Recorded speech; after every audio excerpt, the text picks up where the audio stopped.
Have you ever felt like you were reliving something, even though you have no memory of it? That strange sense of familiarity with someone you've just met. A fear that clings to you. And if that's true, if you really have lived many lives before becoming who you are today, then the bigger question is, what have you carried with you into this life? Or more precisely, and then dreams of being burned at the stake. Some people spend their entire lives repaying a debt to someone they barely know, and they have no idea why. You can call it imagination, or react unconsciously. You are looping. Rebirth isn't only what happens after death.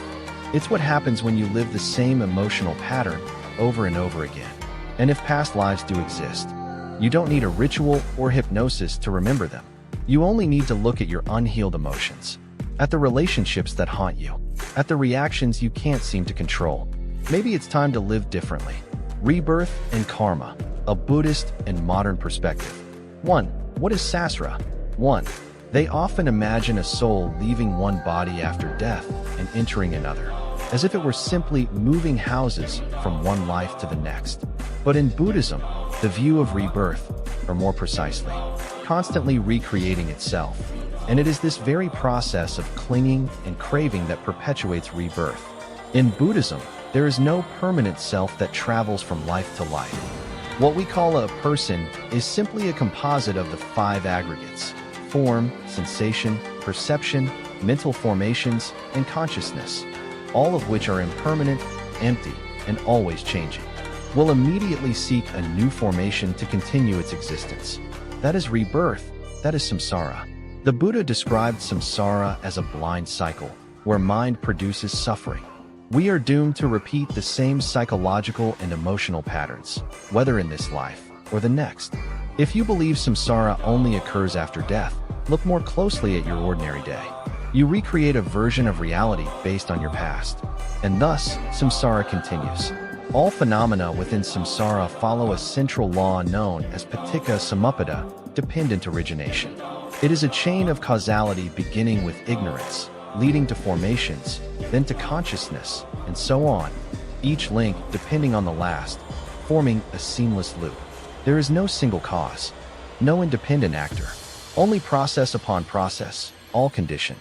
And from within this chain, the illusion of a self emerges, grasps, suffers, and is reborn again and again.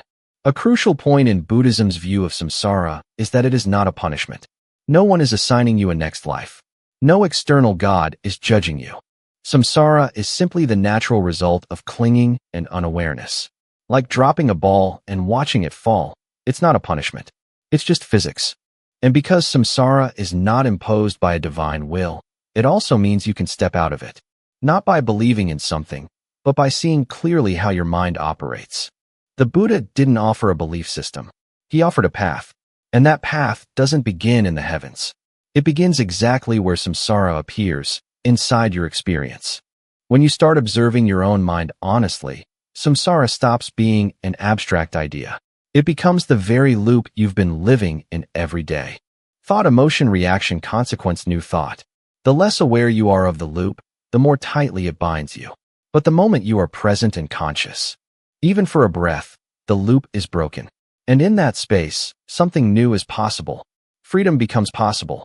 So instead of thinking of rebirth as something that happens over thousands of years, try looking at these small rebirths that happen in your everyday life.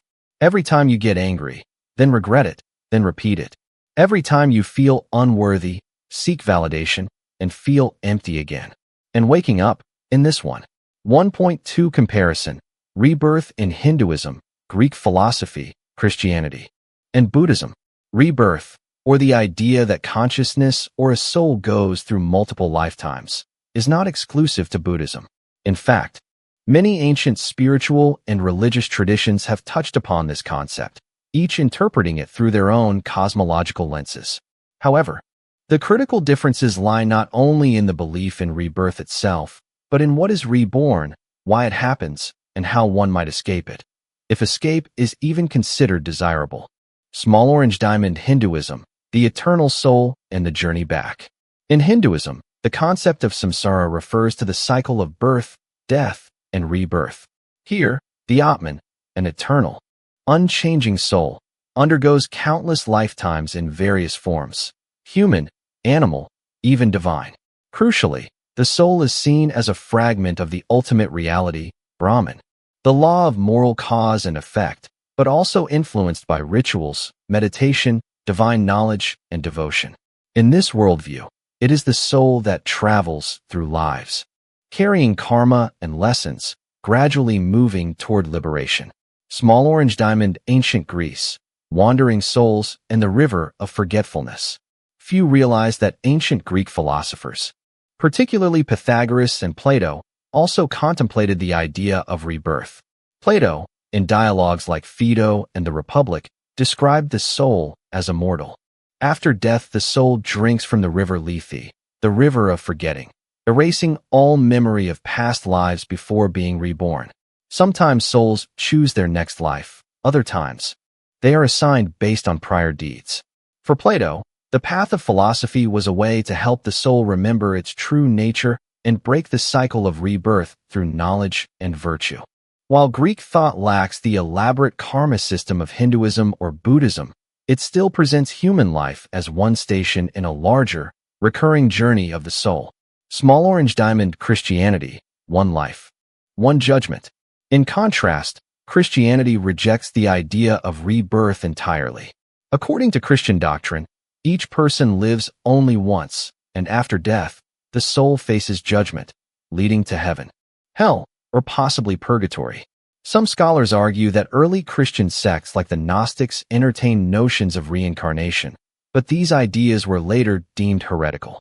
Mainstream Catholicism and most Protestant traditions firmly maintain that salvation happens in a single lifetime, through faith, repentance, and God's grace. That said, mystical branches of Christianity and Jewish Kabbalah have, at times, entertained more cyclical views of the soul's journey. However, these remain outside official church teachings. Small Orange Diamond, Buddhism, no one reincarnates. Here, Buddhism introduces a revolutionary shift. There is no eternal soul that is reborn. The doctrine of anatta, non-self, is foundational. What we call a self is merely a temporary aggregation of 5 skandhas: form, feeling, perception, mental formations, and consciousness.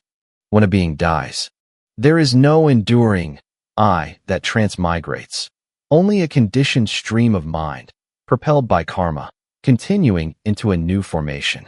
Buddhist teachers often use a familiar analogy. Driven by craving and ignorance, moment by moment, life after life.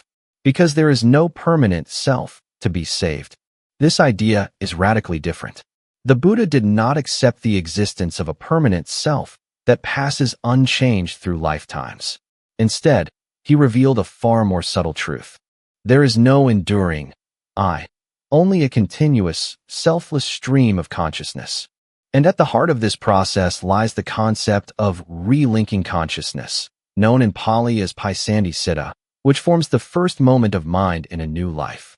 So what exactly is relinking consciousness? It's not a soul that enters a new body. Rather, it's a moment of mind that arises due to karmic causes and conditions. Like one candle lighting another, the flame continues, but it is not transferred. There's no fixed entity moving between the two flames. To understand this, imagine life as a river. Every second, every thought, every feeling is like a drop of water flowing downstream.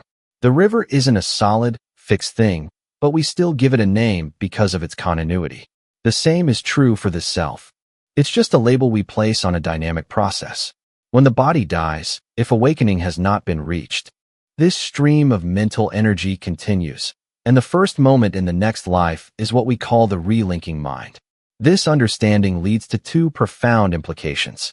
First, no one reincarnates in the usual sense. There's no soul jumping bodies, only a causal process unfolding. Second, if there's no fixed self-carrying karma, then how is it that karma still finds a target? The answer is, karma doesn't need a self. It only needs conditions. Just as a seed carried by the wind sprouts when it finds fertile soil. They are the result of karma being carried forward in the most subtle form, the mind's natural momentum. That's why some people are born with a strong inclination toward anger, fear, or compassion, not because of personality, but because the karmic energy that gave rise to their relinking consciousness carries those tendencies. This view reframes how we see injustice, luck, and inequality in the world. Instead of blaming fate or randomness, we begin to see life as a vast web of causes and conditions, many of which began long before this birth. That doesn't mean we condone suffering or excuse systems of harm. Rather, it invites us to look more deeply and compassionately at the forces shaping each life. There's no God assigning people to suffering. It is the continuity of actions, intentions, and mental habits that have found their way into the conditions of this life. Understanding relinking consciousness is not just a metaphysical theory. It changes how we live. Because if consciousness continues, not as a soul or delusion, will guide the conditions of your next arising. Conversely, a mind filled with clarity, compassion, and release plants seeds that move toward freedom. This means that the relinking mind is not some distant metaphysical mystery. It is a living reminder of how powerful this present moment is. Every mindful breath, every act of generosity, every moment we let go, weakens the chain of becoming. Every time we resist greed, hatred, or ignorance, we turn the stream of mind in a different direction. In this way, or some invisible force that rewards or punishes based on our past deeds. Some call it cosmic justice or God's judgment, while others see it as destiny, something written in stone, impossible to escape. But all of these interpretations misrepresent the Buddhist understanding of karma. To grasp karma properly, we must first clear the ground. Karma is not divine punishment, nor is it fate. It does not operate like a rigid moral equation dishing out rewards or retribution. First, if we think of karma as divine punishment, new possibilities. Another key point, karma is not immediate. Many people do good but see no result and grow skeptical. I've been kind. I've helped others. Why am I still suffering? But karma doesn't work like a vending machine. Many wholesome seeds take time to ripen. If your mind is like a small cup of water, that salt will taste bitter. But if your mind is like a vast lake, it hardly affects the taste. In other words, karma unfolds in relationship to the mind, not separate from it. So here's the core insight. You are not bound by past karma. You are shaped by present karma. You are not powerless before fate. Because fate, if it exists, is simply what you're reinforcing today. If you constantly resist what is, blame others, or stay stuck in habitual reactions, you perpetuate the same karmic momentum.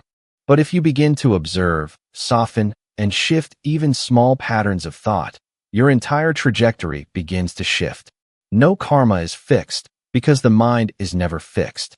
In summary, karma is not a cosmic punishment, and it's certainly not a predetermined fate. It's a natural law of cause and effect, governed by volition, embedded in every action, thought, and emotion. The Buddha didn't teach karma to instill fear, but to awaken understanding. Not to trap us in guilt, but to free us through insight. If we see karma clearly, we don't fall into despair. We see the tremendous opportunity for conscious, moment-to-moment transformation. And that transformation begins not in some distant future, but right here, through one intention, one mindful breath, one awakened action at a time. 2.2. 4 components of karma: intention, action, mental energy, and result. When most people hear the word karma, they tend to think of outward behavior, what we've done, what we've said, what consequences we've caused. But in Buddhism, the first is intention, satana, clearly defined by the Buddha in the Anguttara Nikaya. It is volition, monks, that I call karma. Intention is the root of all wholesome or unwholesome karma. If you accidentally step on an ant, there's minimal karmic imprint. But if you purposely crush it, even though it's small, that deliberate intent creates a stronger karmic trace. Thus, intention is the seed from which all karmic consequences sprout. It determines not just whether an act occurs, but the moral quality of the act itself. The second is action, karma, the physical or verbal expression of the intention. Sometimes we intend to act but don't follow through.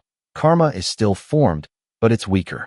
When intention is strong and the action is fully executed, such as planning and committing a harmful deed, the karma is heavier. This is why in Buddhist ethics, The third is mental energy during the act, the emotional or psychological tone in which the action is performed. For example, saying the same words in anger versus saying them in compassion creates vastly different karmic results. This mental energy functions like fuel when it's driven by greed, hatred, or delusion. The fourth is post-action mental residue, the impression or echo that remains in the mind after the act is done. This is often overlooked. Even when the act is complete, if the mind clings to guilt, pride, or justification, that lingering attitude continues to form karmic momentum. For instance, if you hurt someone but feel genuine remorse, the karmic weight may be lightened. But if you hurt someone and feel self-righteous, you reinforce a distorted habit that's likely to repeat itself. Together, these four elements show that karma is not simply about what happens externally. It's a process unfolding within, often in subtle, invisible ways. This also reveals something deeper. We don't only create karma through big decisions. We're generating it constantly through small, habitual patterns. Repeating negative thoughts, suppressing emotions, reacting without awareness. All of these leave subtle imprints that shape how we respond in the future. Karma is not fate. Karma is a mirror reflecting the way we live and offering us a way to shift if we're willing to look closely. 2. So I must suffer the consequences. There's no way out. With this mindset, karma becomes a life sentence, as if the past permanently chains the future in an unchangeable cycle of cause and effect. But according to the Buddha, karma is not a fixed destiny. It is a flow, and like any flow, it can be redirected, shifted, and even transformed if we approach it with clarity and awareness. Karma arises from intentional actions, but at the same time, karma is a living process. It's not a static imprint from the past. It's an ongoing current, one that continues to grow or diminish depending on how we live in the present. The Buddha taught that even if we've committed harmful actions in the past, if we now cultivate right understanding, live with mindfulness and compassion, then the trajectory of that karmic energy can be weakened or completely transformed. It's like an arrow that has already been shot. We cannot take it back, but we can avoid its impact, or at the very least, learn from that moment so we do not repeat it. A profound example is the story of Angulimala, a notorious killer during the Buddha's time. After encountering the Buddha and experiencing a radical inner awakening, he abandoned violence and became a sincere monk. The karmic consequences of his past didn't vanish immediately. He was still ridiculed, even stoned by others, but through diligent practice, he no longer fueled the wheel of destructive karma. It means facing the results of our past honestly, while refusing to let them define us forever. It means recognizing, in the present moment, you cut through a thread in the karmic web. Every time you refrain from acting out of greed or ignorance, you plant a new kind of seed, lighter, cleaner, and more wholesome. The essential insight here is, mindfulness is the tool that interrupts karmic momentum. We may not be able to fully control the karma we've already created, but we can control how we respond to it. Each time we meet experience with wisdom, compassion, and clarity, rather than with old patterns of reactivity, we reshape the architecture of our mind. We're not only reducing the weight of past karma, we're actively creating a new, more liberated one. Karma is not a chain that binds us forever. It is a consequence, and understanding is the key to freedom. This is why the Buddha never taught karma as punishment, but as a reminder. Everything can change if your mind is willing to change. In every moment, you are not just the product of old karma. You are also the creator of new karma. To realize this is to stop being a victim of fate and become a conscious architect of your own life, through each thought, each action, each breath lived in full awareness. 3. What does psychology say about karma and rebirth? 3.1. Past life memories, hypnotic regression, and case studies. Past life memories, a topic often relegated to mythology or spiritual folklore, have increasingly attracted attention from modern psychology and even certain sectors of scientific research. While not yet part of mainstream science, numerous case studies on past life regression and accounts of children who recall previous lives have made it harder for scholars to dismiss the phenomenon entirely. So, The concept of rebirth doesn't mean the transmigration of an immortal soul from one body to another. Instead, it refers to the continuity of relinging consciousness, Pali, Paisandi Siddha, a stream of mental energy that flows from one moment of death into a new form of existence, conditioned by karma. Interestingly, they often describe entirely different characters, yet somehow connected, as if the same thread of awareness continues through different forms. Dr. Brian L. Weiss, a well-known psychiatrist. Catherine began recounting detailed lives in different eras and countries, cultures and languages she had no exposure to. But what was even more remarkable than the mystical content was the therapeutic transformation. Catherine's long-standing phobias, depression, and anxiety began to heal after each session. What began as a treatment method led Dr. Weiss to investigate further into past life phenomena, eventually resulting in several best-selling books that have influenced millions. Ian Stevenson of the University of Virginia have compiled thousands of case studies of children from around the world who recall past lives with astonishing detail and accuracy. These children described names, professions, hometowns, and even causes of death of people they had never met, and many of these accounts were later verified. Stevenson paid particular attention to physical marks, like birthmarks or deformities, that eerily matched the wounds or causes of death in the previous person the child claimed to be. Though modern science cannot yet fully explain these findings, they raise profound questions about the nature of consciousness and whether it truly ends at death. From the perspective of Buddhist psychology, these phenomena may be understood as karmic imprints carried through the stream of consciousness. Memories do not necessarily reside in the brain like files in a hard drive. They can exist as deep vibrations in the subconscious mind. Under certain conditions, such as deep hypnotic states or moments of inner clarity, these imprints may surface again. In this way, it is not someone who remembers a past life, but rather consciousness remembering itself, beyond the illusion of a fixed, separate self. Still, caution is necessary. Not all regression memories are accurate or verifiable.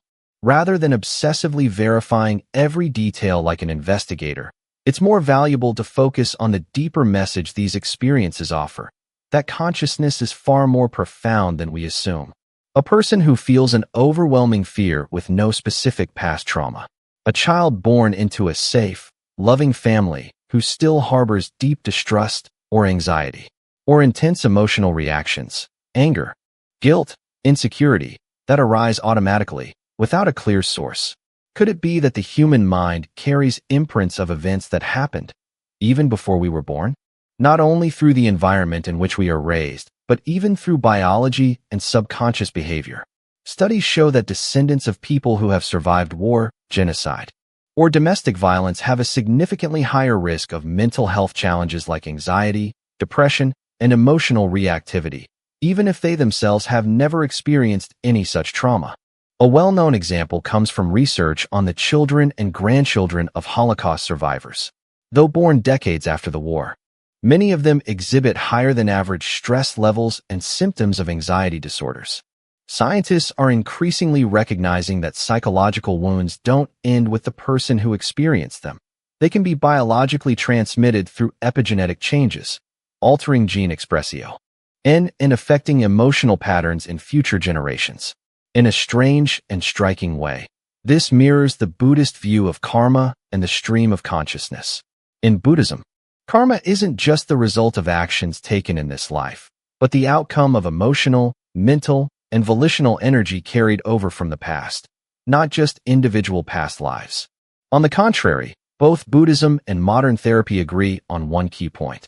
Awareness and mindfulness are essential for transformation. When we become aware of certain emotions that don't seem to belong to us, we begin to glimpse the deeper architecture of the mind, the beliefs, images, and emotional reactions shaped long before we had the words to name them. And in that moment of seeing, we are given a choice, a new way to respond. Not to reject the past, not to run from it, but to stop feeding it with more unconscious suffering. Though intergenerational trauma is framed in modern scientific language, it serves as compelling evidence of a deeper truth. Consciousness is not confined to one person or one lifetime. It continues, layers upon layers, transmitting pain, and, crucially, the potential for awakening. And you. 3. The repetition compulsion, how we unconsciously reenact old patterns. Have you ever wondered, why do I keep falling into the same types of relationships? Why do I repeatedly react in the same way? Even after promising myself I'd do better next time? Why do certain sorrows, fears, or self-sabotaging behaviors keep recurring in my life, as if I'm programmed by something buried deep inside?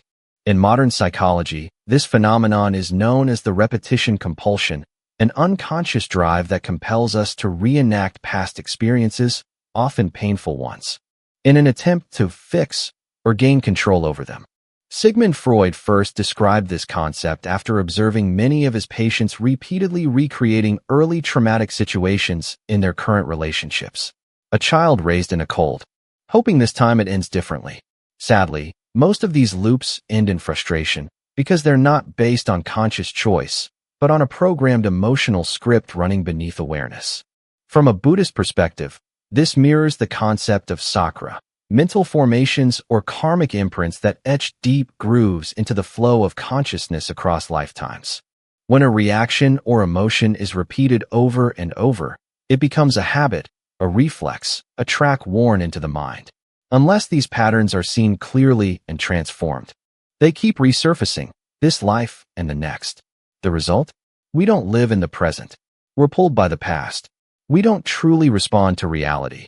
We respond to our memory of reality, which is often distorted, biased, colored by earlier emotional wounds. We meet someone who resembles a person that once hurt us. We become guarded. Someone says something that reminds us of an old criticism. We lash out, as if being attacked all over again. Much of what drives us doesn't belong to the now, but to an unprocessed past. This repetition isn't just personal, it can be collective.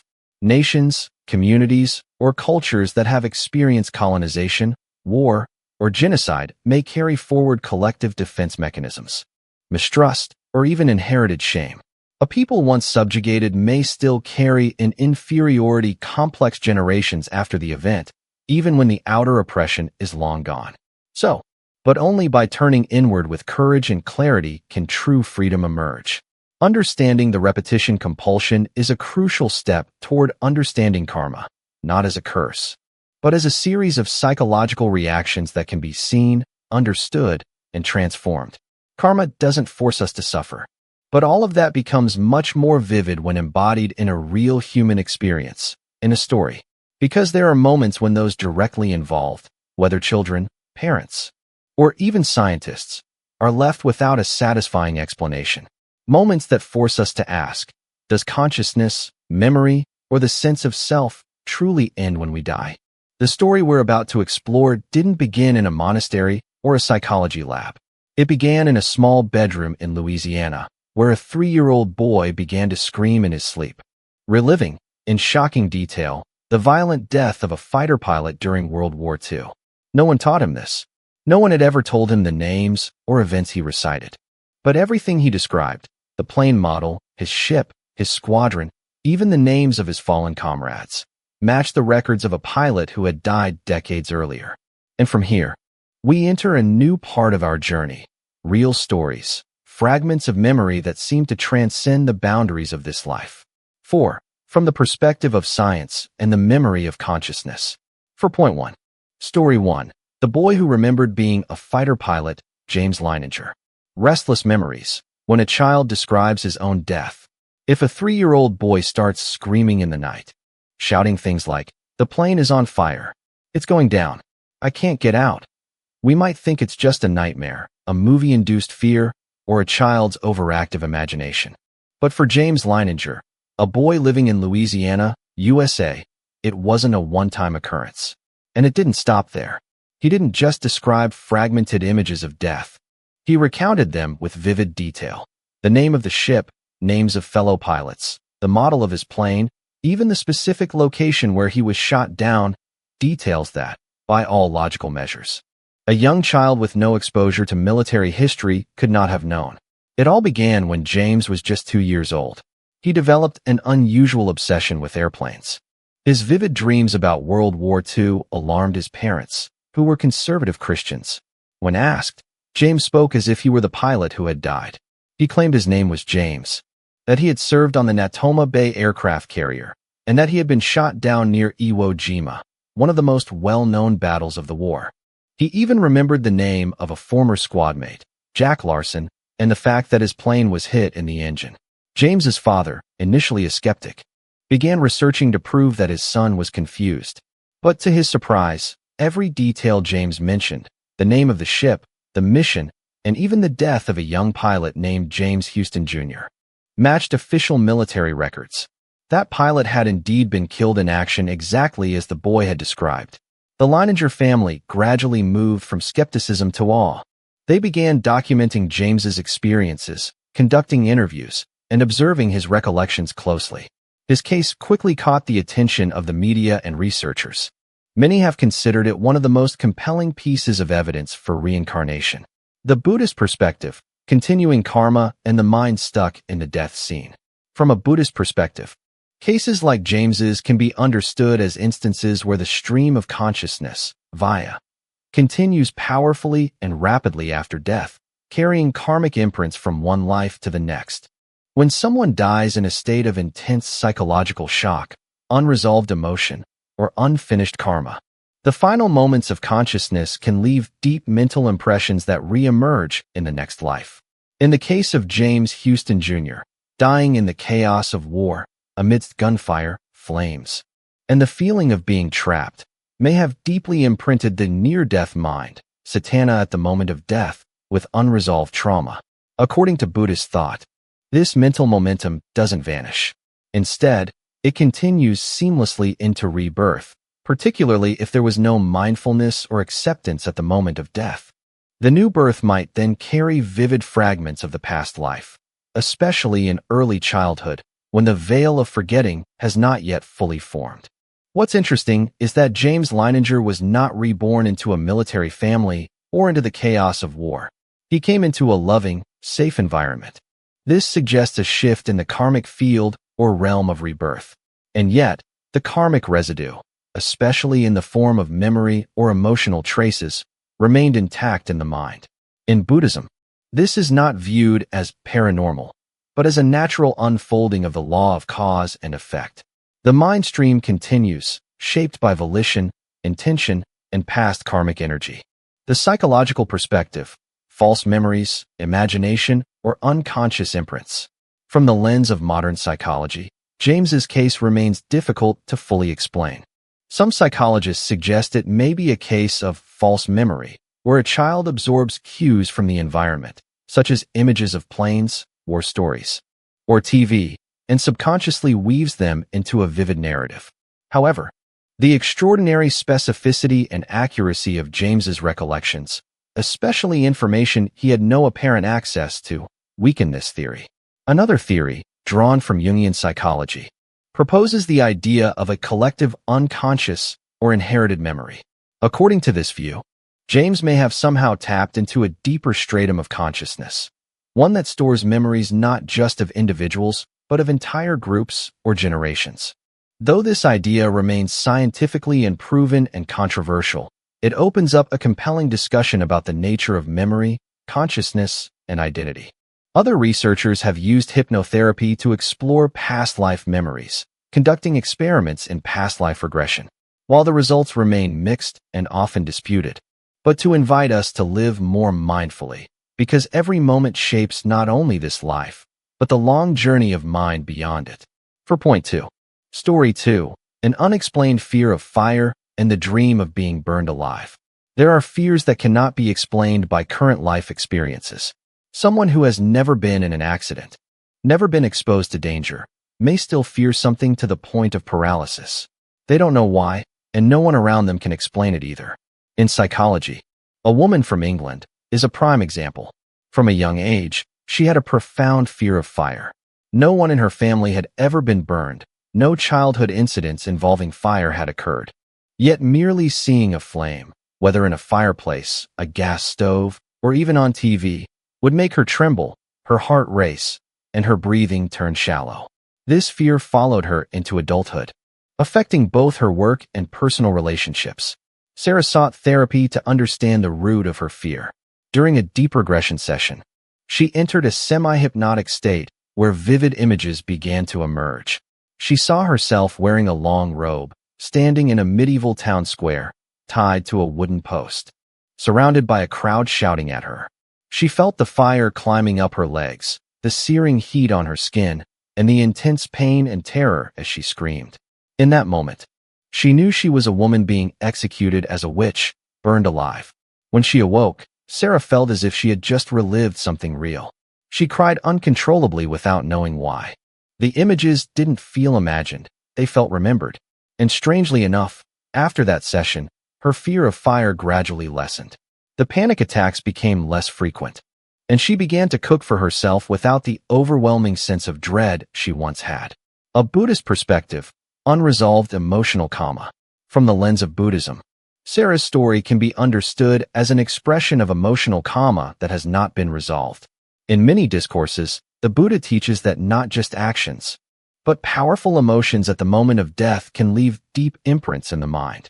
Feelings of fear, resentment, injustice, helplessness, if left unrecognized and unliberated, can become latent energies waiting to manifest in a new life. If Sarah's death in a past life, as a woman being burned, ended in terror and unresolved pain, that energy could remain embedded in her stream of consciousness. When she was reborn, those imprints didn't disappear. They sank into her unconscious, waiting for the right conditions to arise. Her irrational fear of fire in this life may well be the echo of that unresolved emotional karma. In Buddhism, these manifestations are not viewed as superstition or fantasy, but as natural expressions of how cause and effect unfold within the mind. What is planted in ignorance and reactivity tends to ripen again in the form of similar emotional experiences, until we bring awareness to the pattern and break the cycle. From trauma therapy to insightful awareness, Sarah's experience also mirrors what modern trauma therapists are discovering. Unprocessed emotions don't disappear. They live in the nervous system, in cellular memory, in the unconscious, and they profoundly affect our behavior, choices, and emotions. As trauma expert Dr. Gabor Mate puts it, the body remembers what the mind forgets. Even when the conscious mind no longer recalls the pain, the body continues to reflect it through symptoms and reactions. Regression therapy is one doorway. In Buddhism, meditation, especially vipassana, insight meditation, offers another path to access these hidden layers. Many meditators, during deep practice, experience spontaneous flashes of images, sensations, or emotions that don't seem to belong to the present. From a meditative perspective, the content of these experiences isn't what matters most. It's that they represent emotional karma emerging. If we can observe them mindfully, without clinging, without resistance, then that very observation becomes the path of transformation. Sarah, through her regression session, uncovered a piece of her karmic puzzle. But if she were to go beyond the story and practice mindful awareness with her body's reactions, the racing heart, trembling hands, tight chest whenever she sees fire, she could deepen that healing process. Because karmic imprints are not undone by theory, but by repeated moments of awareness in the face of pain. Are these memories real or just symbols of the mind?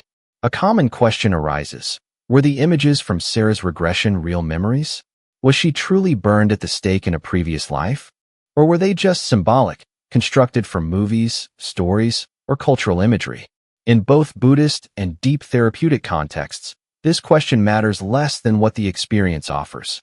Whether it was historically real, metaphorical, or a projection of the unconscious, the point is that it brought her closer to understanding and healing a long-standing emotional wound.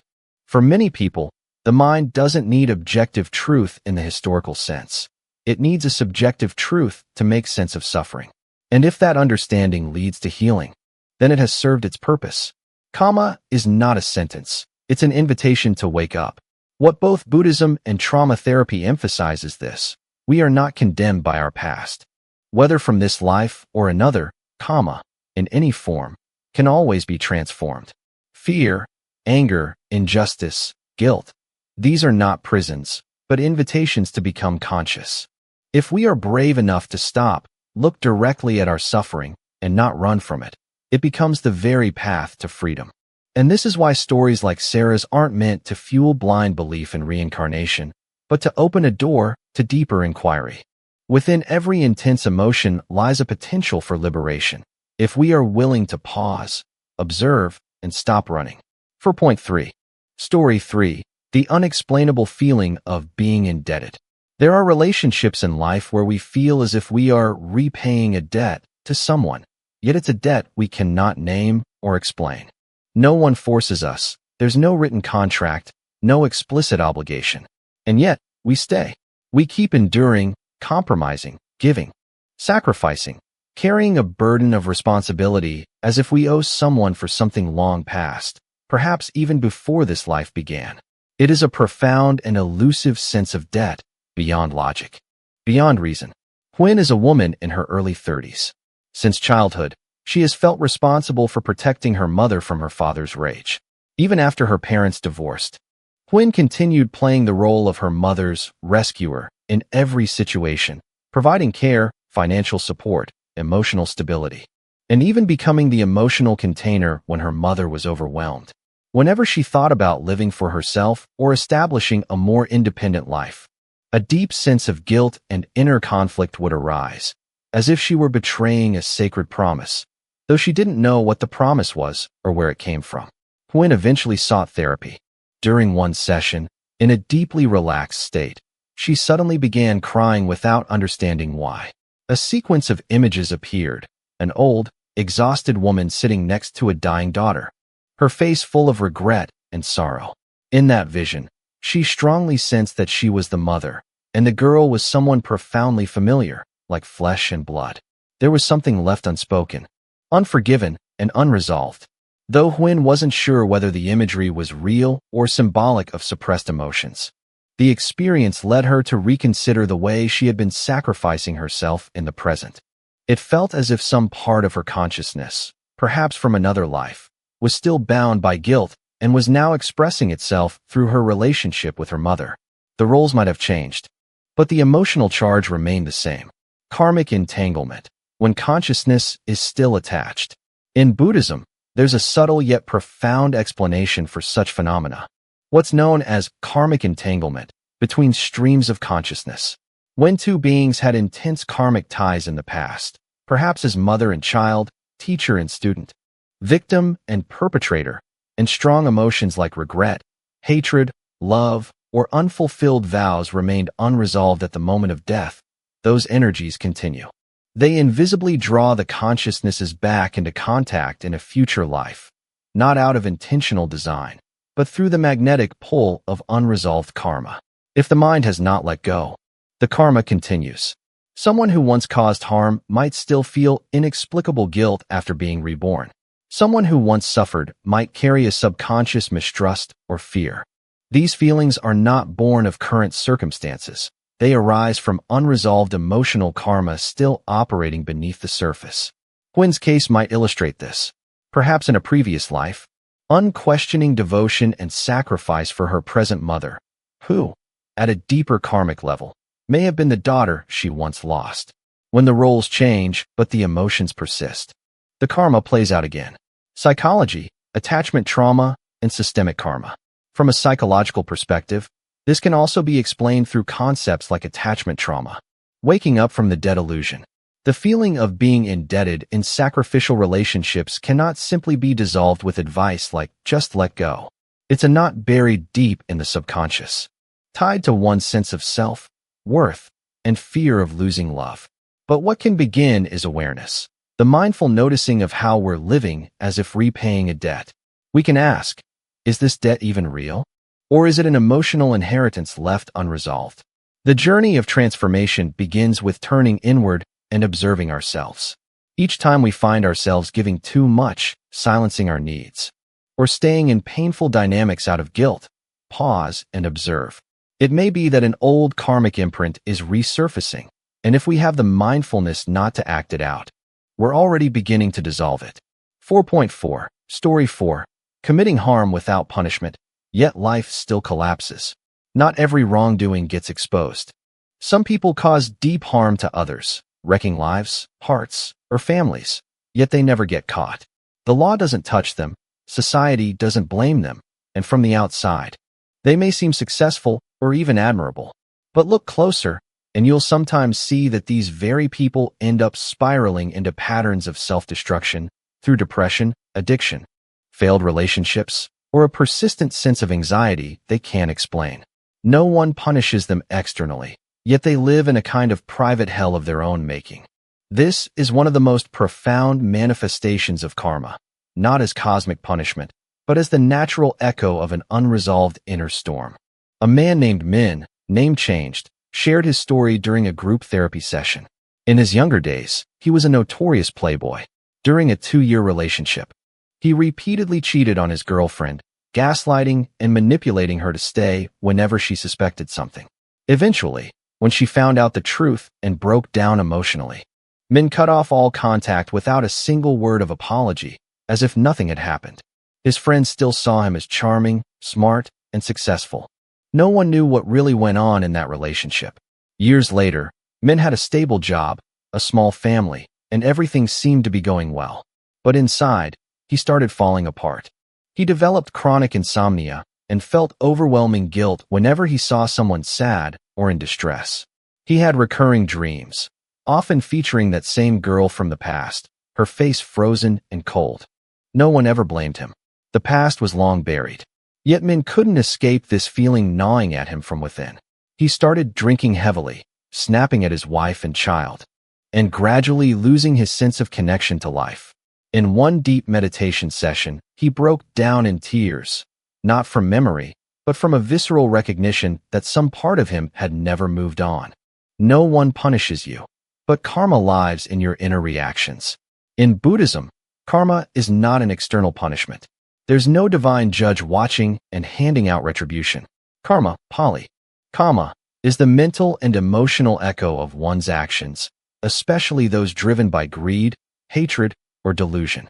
When someone does harm, even if they deceive everyone else, karma doesn't require judgment. It manifests as lingering vibrations in the psyche that haven't been resolved.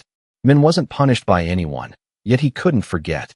Not because the woman haunted him, but because the part of him that still knew right from wrong had never accepted what he had done.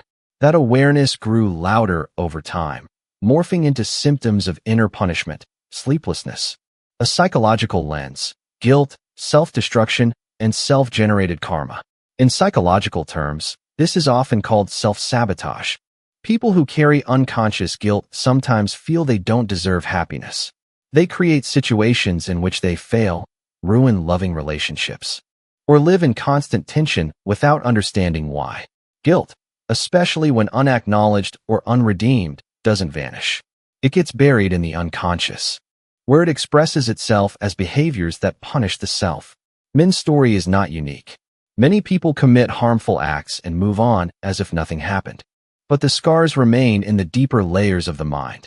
Until those wounds are acknowledged, confronted, and truly repented for, the seeds of karma continue to grow, subtly shaping our thoughts, emotions, and choices. From this view, karma isn't mystical or limited to future lives. It's a repeating psychological pattern, an unconscious feedback loop rooted in past intentions that keeps influencing the present unless we wake up to it. Understanding is the beginning of liberation. The good news is that we are not doomed to live in suffering forever. Even if we have hurt others, made grave mistakes, or caused harm in ignorance, it doesn't mean we must live the rest of our lives in shame. When we find the courage to look honestly, take responsibility, and truly repent, the karmic chain begins to dissolve. Eventually, Min chose the path of healing. He stopped justifying his past and instead wrote a long letter to the woman he had hurt, not to send, but as a way to release himself. He began meditating, confronting the darker parts of his psyche, and trying to live more compassionately with his current family. Story 5. The one who healed and broke the cycle. Not everyone is forever trapped in the cycle of suffering and karmic repetition. There are those who, when the right conditions come together and mindfulness arises, can face the cycle head-on, no longer running away or denying it. And in that very moment, the cycle begins to dissolve. Not through magic, but through a deep process of inner awareness, healing, and conscious transformation. Growing up, Mai developed the belief that she was always wrong and had to try hard just to be loved. As an adult, she repeatedly entered toxic relationships with men who didn't appreciate her, where she was constantly criticized, demanded from, or abandoned. Despite having a graduate degree, a stable job, and supportive friends, she still felt lonely and trapped inside her own life. During a moment of quiet while observing sensations in her chest, where she often felt a heavy tightness, a vivid memory suddenly surfaced. She saw her younger self being scolded by her mother late at night for accidentally spilling water. A wave of guilt, fear, and the desperate need for love rose intensely. Yet this time, Mai didn't cry because of the past, but because, for the first time, she could look at that little girl with empathy, not judgment or avoidance. That moment marked the beginning of true healing. When one sees karma forming, it stops. From the Buddhist perspective, this is the very essence of mindfulness and insight. Karma is not a rigid fate. It is a stream of mental reactions. Moment to moment, between mind and experience, between sensation and action. When we do not see or understand, we react automatically, with anger, withdrawal, avoidance, manipulation, or people-pleasing. But when the mind is still enough to observe and insight sharp enough to recognize, this is an old pattern arising, the karmic cycle begins to break right there. Mai later shared that after that retreat, she began to notice the subtle moments in daily life when her old patterns tried to re-emerge. When a boyfriend became distant, she just breathed, stayed with the sensations, and naturally, they subsided. Psychological view: rewiring the nervous system, creating new loops. From a neurological and psychological standpoint, this is known as rewiring, the restructuring of neural pathways. What we perceive as personality is often just a set of well-worn patterns reinforced in the nervous system over time. When an old response is no longer repeated, such as reacting with fear to perceived abandonment, that neural pathway begins to weaken. And when a new response is repeated, mindful breathing, self-soothing, staying present, a new neural path is formed. This is the essence of neuroplasticity, the brain's ability to reshape itself, which modern science continues to affirm. What's remarkable is that this healing journey doesn't stop at the individual. As Mai changed, so did her relationship with her mother. Instead of avoiding or resenting her, practical process, where mindfulness becomes a new kind of karma. When we repeatedly choose presence over reaction, compassion over judgment, awareness over unconsciousness, those very actions become seeds for a new karma, a karma of liberation. No one can erase the past, but when the past no longer dictates our present, we have already begun to step outside the cycle. And that is true freedom, not a rebirth after death, but a rebirth in this very life, in every moment we awaken. 5. Common misconceptions about sasra and karma. 5. 1. Karma is a fixed fate. False. One of the most common misunderstandings about karma is the belief that it is a predetermined destiny, that people are born with a fixed fate. Karma is not a fixed sentence. It is a dynamic process. Karma doesn't mean fate. It means action of body, speech, and mind. And because actions occur in the present moment, karma is constantly being created and transformed. What we call the results of karma today are actually the outcome of many interwoven factors: past actions, present circumstances. It's how they respond, grow, and cultivate their mind that shapes their future path. One person may use their difficult start as a foundation for wisdom and service, while another may fall into resentment and repeat cycles of pain. This shows us that karma doesn't bind us. It's our lack of awareness that becomes the chain. In the Sayutta Nikaya, the Buddha taught, if anyone says that everything one experiences is solely due to past karma, they are not speaking in accordance with the Dhamma, because such a belief would lead to passivity and deny the transformative power of mindfulness, wisdom, and effort in the present. The Buddha emphasized that while past karma has influence, while we carry behavioral tendencies from the past, which resemble karmic imprints, the brain is not hardwired. When we become mindful, observe old patterns in action, and consciously choose a new response, the brain forms new neural pathways. Through repetition of mindfulness and wise action, we literally create a new destiny, not through luck, but through the power of inner transformation. Understanding karma properly is a vital step in breaking free from the victim of fate mindset. That's not what the Buddha taught. It's a misunderstanding born from fear and confusion. In truth, karma is an opportunity for you to wake up, take responsibility, and step out of the loop. No one else can do it for you, but no one can stop you once you begin. 5. 2. Rebirth is superstition, a misunderstanding. When people hear the word rebirth, the idea of being born again after death, many in the modern world instantly dismiss it as myth, fantasy, or outdated spiritual belief. They assume that in the age of science, the notion that a person can come back in another life is absurd. But this rejection is rarely grounded in deep understanding. It often stems from a superficial perspective or simply from never having directly explored the phenomena of consciousness. In the Buddhist teachings, samsara, the cycle of rebirth, is not a blind belief but a description of how the mind operates across moments and even lifetimes. The Buddha did not ask us to believe in rebirth. Instead, he invited practitioners to see clearly how rebirth happens moment by moment through direct observation of the mind's processes, how thoughts arise, cling, and vanish, giving rise to patterns of cause and effect. For example, you are calm, and suddenly a thought of anger arises. Your mind reacts. Then you speak or act based on that anger. And this action leads to consequences. That's a small cycle of rebirth, from mental formation, emotion, behavior result, which then feeds into a new cycle. Look deeply, and you'll realize. Rebirth isn't something that waits until death to occur. It happens in every moment.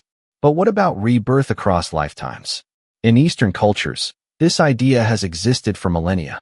What's remarkable today is that an increasing number of psychological and scientific case studies are forcing researchers to seriously question whether past life memories might actually be real. A number of children have been recorded recalling previous lives with verifiable, precise details that cannot be explained by imagination. These cases have been thoroughly investigated and documented by academics, most notably Dr. Ian Stevenson of the University of Virginia. This isn't superstition. It's a real psychological phenomenon that transcends culture and religion. A 2-year-old child in America, with no knowledge of Buddhism, she sees herself as a witch burned at the stake. Phenomena like these deserve more than casual dismissal. Modern psychology, as it delves into the subconscious and unconscious, is beginning to converge with principles the Buddha pointed out long ago, that mind is not confined to the physical body. Memories, emotions, and behavioral patterns may be stored beneath ordinary awareness, influencing our present actions without our conscious knowledge. From this angle, rebirth is no longer just a matter of belief, but becomes a scientific and contemplative hypothesis, one that can be investigated through direct experience. In mindfulness meditation, practitioners can witness the patterns of the mind repeating themselves, see how the mind is reborn moment to moment, and through that, begin to liberate themselves from the cycle, not by blind belief, but by awakened insight. Just as people once mocked the idea of bacteria before microscopes existed. Dismissing rebirth may say more about the limits of our current tools than about the reality of consciousness. When we expand our capacity for observation, through meditation, wisdom, and interdisciplinary dialogue, the truth of life, death, and rebirth may begin to reveal itself in entirely new ways.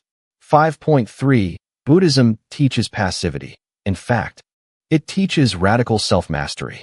A common misunderstanding about Buddhism, especially in the modern world, is the belief that it teaches people to be passive, to endure, to resign, to avoid resistance or struggle. To some, teachings about letting go, non-self, or karma may seem like encouragement to accept everything without taking action to change it.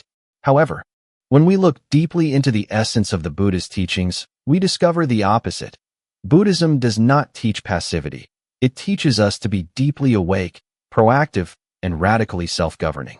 Passivity means being swept along by circumstances, letting others or the environment dictate your life, having no agency.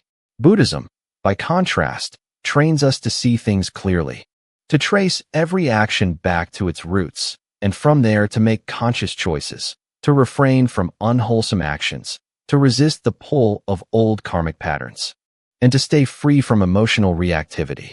This is not avoidance. It is action from inner freedom. For example, when faced with injustice or hurt, an untrained person may react instantly with anger, hatred, or retaliation. But such responses are not truly free. They are reactions governed by karma, the habitual emotional and mental patterns embedded in the mind. On the other hand, a person practicing mindfulness can feel the pain, recognize the arising anger, and yet not be ruled by it. They may still act, but their action will come from wisdom, from compassion, or from a grounded silence, not from inner chaos. That is real strength. Nor does Buddhism teach us to resign to karma, as though everything is predestined. Quite the opposite. The Buddha taught that karma can always be transformed, and that this present moment is where change becomes possible. Every thought, word, and deed is a seed of new karma, so we always have the power to choose a different path. Mindfulness is the key to realizing that power and living from it. Moreover, Buddhism does not promote disengagement from the world. Throughout history, many monks, lay practitioners, and meditators have not only lived mindfully, but also engaged actively in society, helping others, standing for truth, healing suffering. But their engagement is not driven by anger or division. It flows from compassion and clarity. Their actions are informed, intentional, and free from ego-based reactivity. The stereotype of passivity also comes from a misunderstanding of the term letting go. In Buddhism, letting go doesn't mean giving up on life or abandoning responsibility. It means releasing clinging in the mind, letting go of ego, of expectations, of impulsive reactivity. When we are no longer bound by our own mental attachments, we become lighter, freer, and more effective in action, not out of fear or compulsion, but from seeing clearly what is right and skillful. In short, Buddhism does not make people helpless victims of life. It trains them to become true masters, starting with mastery over the mind. In a world of chaos, where unconscious reactions and emotions can easily dominate us, such awareness and self-mastery is perhaps the most courageous, proactive path one can take. A person who practices the Dharma properly is never passive. They are awake, wise in action, and on the path to liberation. 6. The emotional loop, karma unfolding in the present moment. 6. One rebirth is not just about the next life, it's happening every moment. When we hear the word rebirth, most people think of it as a cycle of lifetimes. We die in this life, are reborn in the next, carry our past karma, and create new karma. This understanding isn't wrong, but if we stop there, we miss the deeper and more practical teaching the Buddha actually pointed to. Because rebirth isn't just something that happens after death. It's happening in every single moment of consciousness. Take a closer look at yourself. In just one day, how many times do you fall into familiar patterns of reaction?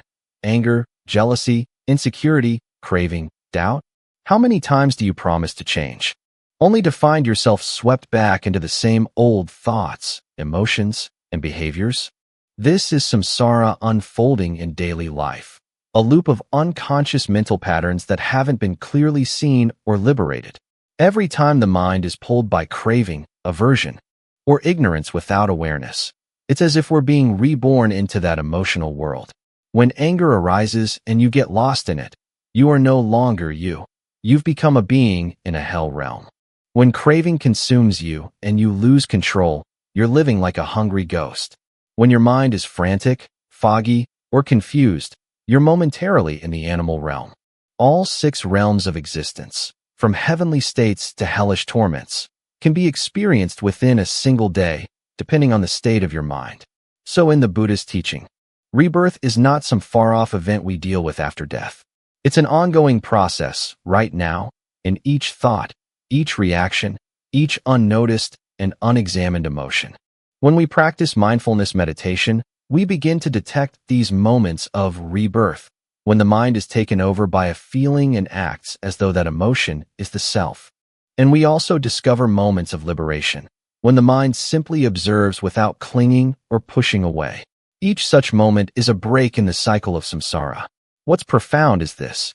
Karma doesn't just carry us forward, it can also stop right now. When we clearly see an emotion arising, when we recognize the habitual response, in that very moment, the old loop is broken. Karma ceases. A rebirth has been halted, and a new path opens. That's the very path the Buddha offered, not waiting for some future life to be free, but practicing right now, so that every moment becomes a doorway out of the cycle. Once we understand this, rebirth no longer feels like a distant fate, but becomes a living map of the mind, where each mindful breath is a chance to shift direction. And we realize that this very moment, not some future existence, is where true freedom begins. 6. 2. Each repeated reaction is an emotional rebirth. Have you ever wondered, why do I keep falling into the same emotions, the same patterns of reaction, even though I know they don't help? You get angry and lash out. You feel sad and withdraw.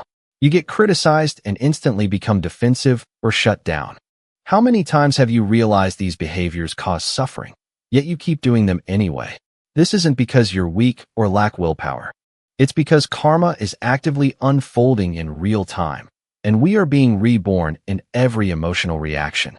The moment an emotion arises, anger, shame, jealousy, anxiety, if the mind isn't mindful, we immediately get pulled into it. Then comes the behavior, a harsh word, a rash action, a stream of self-destructive thoughts. In that moment, the mind is no longer your true self. It has become an old version of you, born out of unconscious habit. This closely mirrors the Buddhist idea of rebirth, not necessarily being born into a new body, but rather the birth of a new mental state, carrying with it old suffering.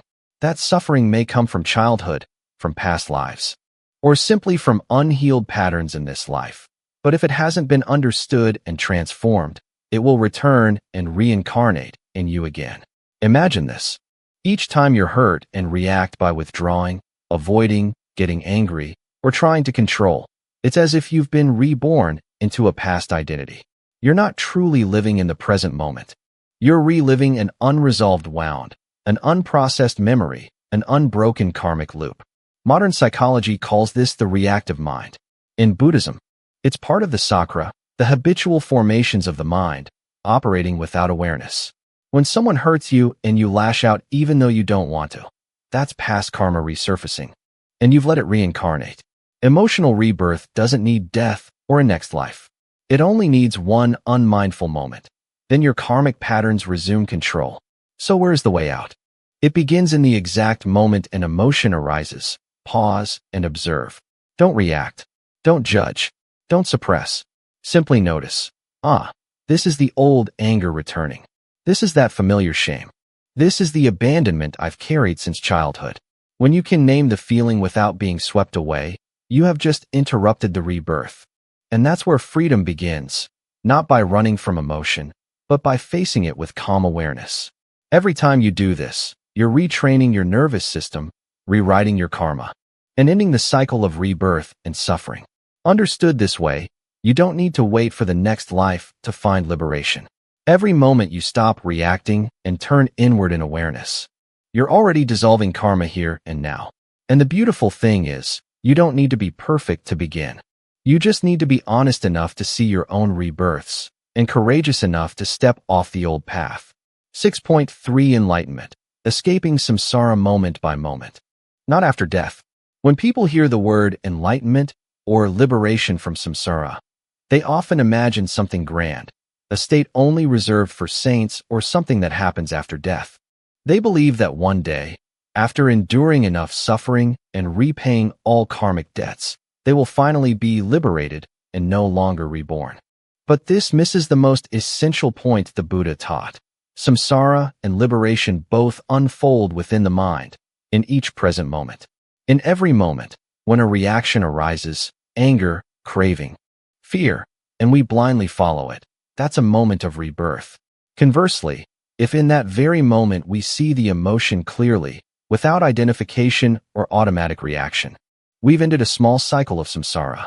And when these small cycles stop accumulating, the larger cycle what we think of as rebirth across lifetimes, gradually loses its momentum. The Buddha didn't wait until death to be enlightened. He saw directly the impermanent, impersonal, and unsatisfactory nature of all mental and physical phenomena, right as they arose. He didn't escape the world. He simply saw through its illusions. And because of that, the mind no longer clung. Enlightenment isn't about disappearing from life, but rather about living fully without being caught in the loops of ignorance and reaction. Imagine how many times in a single day you get pulled into worry, anger, self-judgment, comparison, or chasing desire. Each time, you're reliving an old self. You're being reborn and suffering. But in that same day, you might also have moments of clarity, when you pause to breathe, when you notice anger without acting on it, when you choose forgiveness instead of resentment. Those are moments of liberation, each one a step outside the cycle. Enlightenment isn't a cold, emotionless state. It's the capacity to witness all emotions arising and passing without clinging. It's when the mind becomes spacious, no longer confined by me and mine. You don't have to wait for death to be free from samsara, because in each thought, each feeling, you're either continuing or ending samsara. Thus, the path to awakening is not climbing some metaphysical summit. It's returning to this very moment, again and again. In each now, you have a choice, to repeat the old pain, or to see it and stop. And each time you stop, you're not just changing that moment. You may be changing your entire destiny. 7. How can we transform karma? 7. 1. Recognizing patterns. Stop running from emotions. Transforming karma doesn't begin with doing something grand or dramatic. It starts with a very simple, yet deeply courageous act. Looking directly at your own emotions. Not analyzing, not justifying, not explaining them away. Just seeing them clearly as they arise and allowing them to be present. Because karma, as we've explored in earlier sections, is not some supernatural force imposed from the outside. Karma lives in our repetitive reactive patterns. It's embedded in the emotions we suppress, in the fears we refuse to acknowledge, in the anger we either bottle up or project onto others. Karma is not just what we've done, but more accurately, it's how we continue to respond to life. And our responses are often automatic. When insulted, we react. When we feel lonely, we reach for something to fill the void. When hurt, we put up walls and retreat. These reactions form an inner map, one that becomes habitual and subconscious. This is what we call a pattern. Karmic transformation can't happen if we don't recognize these patterns. And to recognize them, we can't merely observe from the outside. We have to be within the experience itself, right in the moment the emotion arises. That means, when anger comes, we know this is anger. When jealousy appears, we acknowledge, there is jealousy. No need to rationalize it. No need to push it away. This is crucial. Don't run away from emotions. Most of us grow up with the belief that negative emotions are things to be eliminated. We fear sadness, fear pain, fear anger, fear being seen as weak. But it is this very fleeing that deepens the karmic groove. Because what we don't see clearly will continue to control us. Whatever is buried in the unconscious still governs our lives. When we're brave enough to sit with our emotions, without judgment, without rushing to fix them, something remarkable happens. The emotion begins to dissolve, not because we did anything to it, but because the light of mindfulness was shone upon it. And where there is light, darkness cannot last. Someone who has lived their whole life avoiding emotion might find it hard to understand why just sitting still and feeling can be so powerful. But that is precisely the root of healing. We don't need to become someone else. We simply need to come home to ourselves, right where the pain resides. Mindfulness practice isn't about becoming better. It's about becoming clearer. And in that clarity, the old patterns start to lose their grip. Each time we refrain from reacting as we used to, we interrupt a loop of inner samsara. And with every such moment, we begin to rewrite our karma, not through prayer or wishful thinking, but through authentic presence in our everyday life. 7. 2. Non-attached action equals no new karma. When we talk about transforming karma, many people imagine that they need to do something grand, engage in charity work, chant sutras daily, acting without being driven by craving, aversion, or delusion. is the key to not generating new karma. It sounds simple, but in reality, it is a state in which we act with complete mindfulness, with compassion that does not demand a response, and with presence that does not cling to outcomes. For example, when you help someone who is suffering, you do it from a place of loving kindness, not an expectation of gratitude. When you work, you give your full attention, but you're not enslaved by the fear of failure or the desire for success. When you speak the truth, you do so for clarity, not to win or to wound. It is in these very moments that you begin to stop generating new karma, because your actions no longer arise from ego-driven motives, nor are they dictated by old habit patterns. And the beauty of this is, when you stop creating karma, you begin to break free from the miniature cycles of rebirth that happen daily, the cycles of psychology, reaction, emotion, and habit. This insight aligns with modern psychology as well. When you act from a state of awareness rather than unconscious reactivity, you are literally rewiring your nervous system, breaking old feedback loops, and opening up new neural pathways. The less attachment and reactivity, the more balanced your nervous system becomes, and this in itself is a form of karmic healing in daily life. So how can we act without attachment? It's not about forcing yourself to have no expectations, but rather about seeing your expectations clearly as they arise. For instance, when you help someone and notice yourself waiting for a thank you, just acknowledge it. The mind is hoping for recognition. You don't have to suppress that desire, just see it without identifying with it. In that moment of clarity, the attachment already begins to loosen. But because you are no longer adding new entanglements to your consciousness. 7.3 The Path, Mindfulness, Wisdom, Compassion. By now, you may have realized that karma is not something distant, mystical, or predestined. Karma is the chain of behaviors, emotions, habits, and reactions that we repeat again and again, forming patterns in our psyche and shaping our life experience. So, what is the path to stop this cycle? How do we stop creating these patterns? In the Buddhist teachings, the answer always returns to three essential elements: mindfulness, wisdom, compassion. Mindfulness, sati, is the ability to clearly see what is happening in the present moment, without judgment, without avoidance, and without clinging. When we are mindful, we see the arising of an emotion, a thought, or a reaction before it sweeps us away. It's like shining a light on the process of karma in real time. The moment you notice yourself getting angry, you are no longer fully consumed by that anger. The moment you realize your mind is chasing desire, you've already taken a step back from the old karmic habit. Mindfulness doesn't change the past, but it opens the door to freedom in the present. But mindfulness alone is not enough.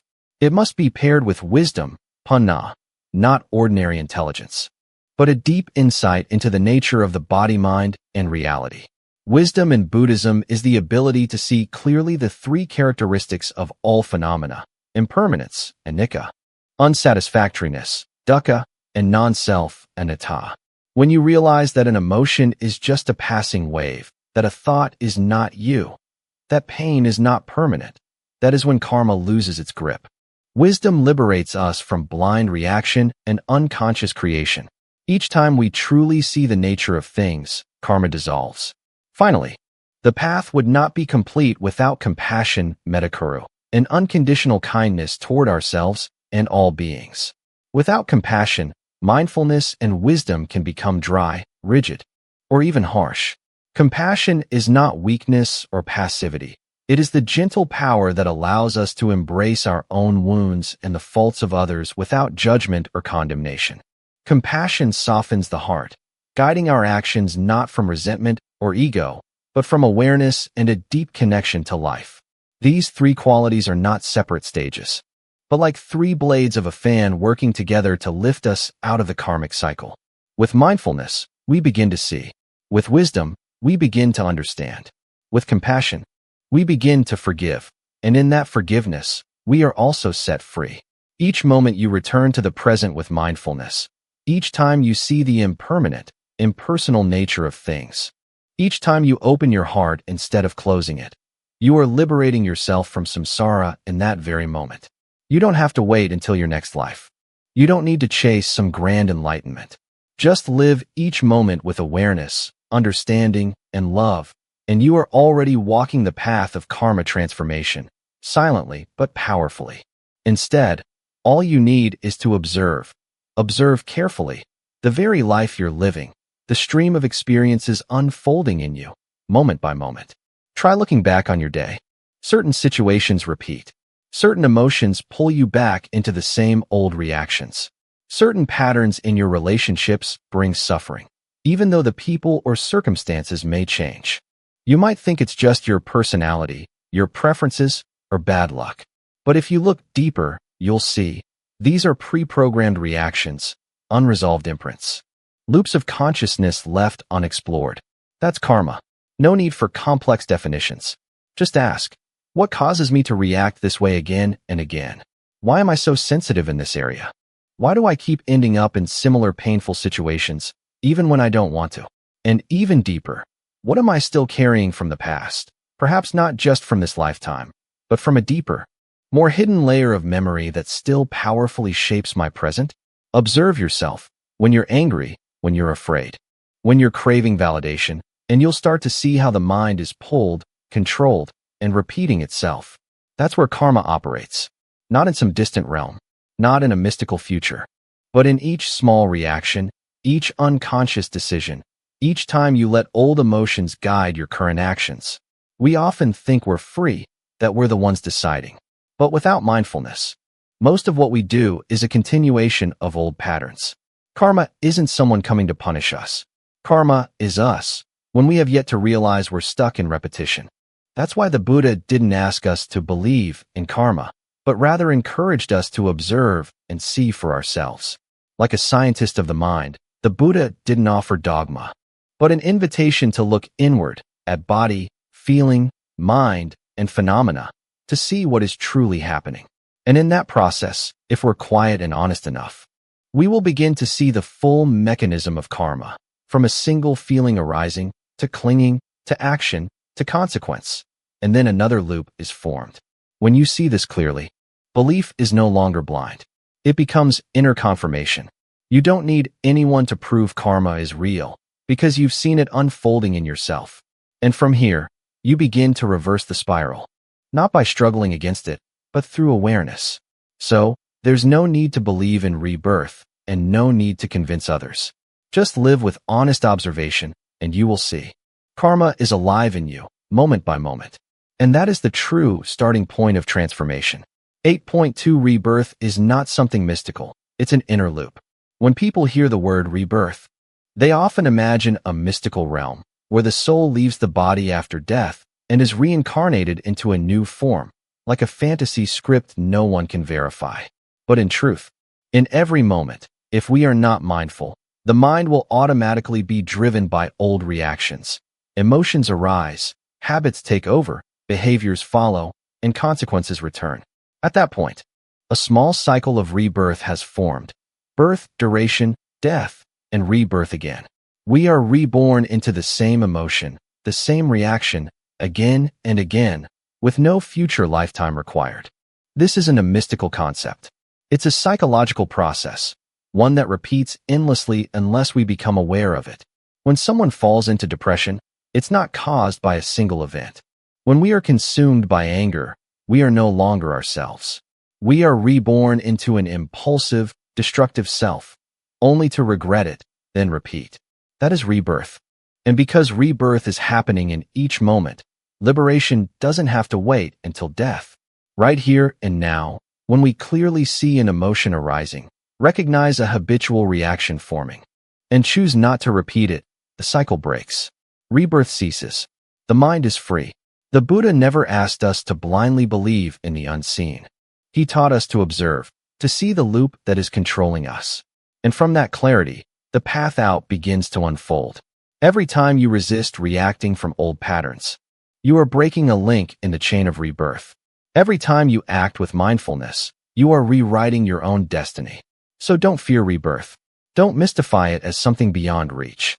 Just look into your own mind, day by day, moment by moment. Rebirth isn't somewhere far away.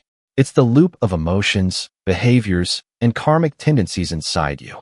And if it's a loop, it can be undone with wisdom, mindfulness, and compassion toward yourself.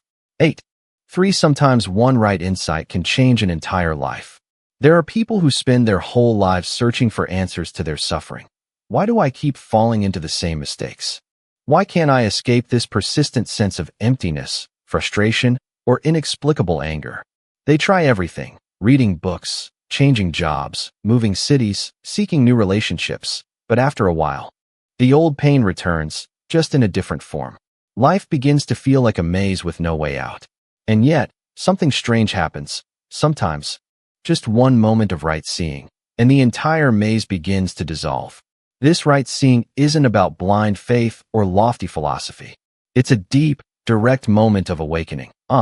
So my suffering isn't caused by the world out there. It's caused by how I react to it. That moment is like a beam of light shining into the unconscious machinery that has been running your life. And when that light reaches it, you're no longer a victim of circumstances. You become someone who sees both karma and the path beyond it. In Buddhist teaching, this is called right view, the foundation for deep transformation.